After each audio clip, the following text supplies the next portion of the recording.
सातारा जिल्हा हा चव्हाण साहेबांच्या विचाराचा, पेढी पाटील साहेबांच्या विचारांचा, त्याचबरोबर कृषीविरांच्या विचाराचा आहे। विशेषतः या सातारा जिल्ह्याने चव्हाण साहेबांच्या नंतर आदरणीय पवार साहेबांवर फार मोठ्या प्रमाणात प्रेम केलं, पाठिंबा दिलेला।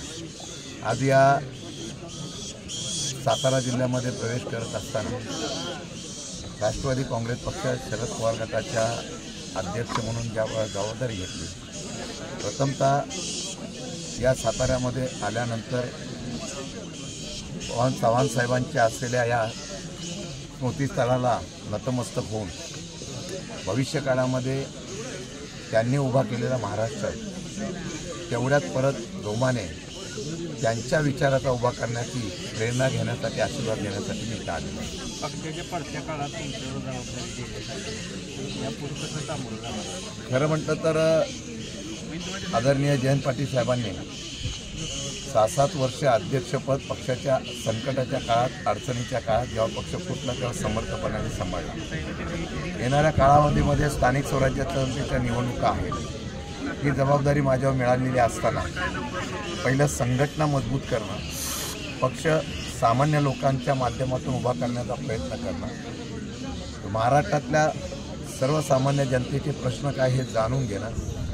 3 दिवस आम्ही आता पक्ष संघटना मजबूत करण्यासाठी पुण्याला बैठका घेतलेल्या आहेत। नंतर महाराष्ट्राच्या कानाकोपऱ्यामध्ये अगदी शेवटच्या राज्याच्या कोपऱ्यापर्यंत आम्ही ह्या पक्षाच्या संदर्भामधल्या दौरे करणार आहोत आणि 100% पक्ष मजबूत करण्याच्या बाबतीमध्ये प्रयत्न करतो। स्थानिक स्वराज्य संस्थांच्या निवडणुकीसंदर्भात काय ठरलेलं नाही, अजूनपर्यंत स्थानिक पातळीवर ज्यावेळेला मी बाळासाहेब पाटील साहेब आम्ही सगळे पक्षाच्या बैठकीला होतो तेव्हा पवार साहेबांनी जिल्ह्याच्या स्तरावर स्थानिक आघाडी करण्याच्या बाबतीमधला निर्णय प्रत्येकाने घ्यावा आणि पक्षाला कळवा अशा प्रकारच्या सूचना केलेल्या आहेत। अजून स्थानिक स्वराज्य संस्थेला वेळ आहे, पण 1-2 महिन्याच्या कालावधीमध्ये जिल्हाध्यक्ष सुनील माने असतील, काँग्रेसचे आणि त्याचबरोबर उद्धव बाळासाहेब ठाकरेंच्या शिवसेनेचे जिल्ह्याचे प्रमुख हे 3 जण बसतील, प्राथमिक चर्चा करतील आणि त्यानंतर मग वरिष्ठ पातळीवर आपण चर्चा करून निर्णय घेऊ। शिंदे साहेब, तुम्ही आता नतमस्तक झालात चव्हाण साहेबांच्या, तर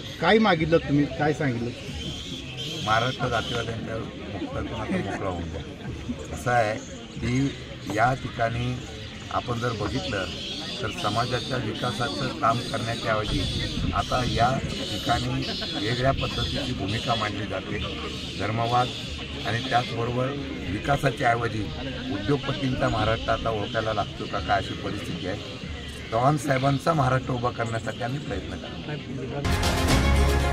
KMS न्यूज, स्पंदन मरांचे नाते आपुलकीचे।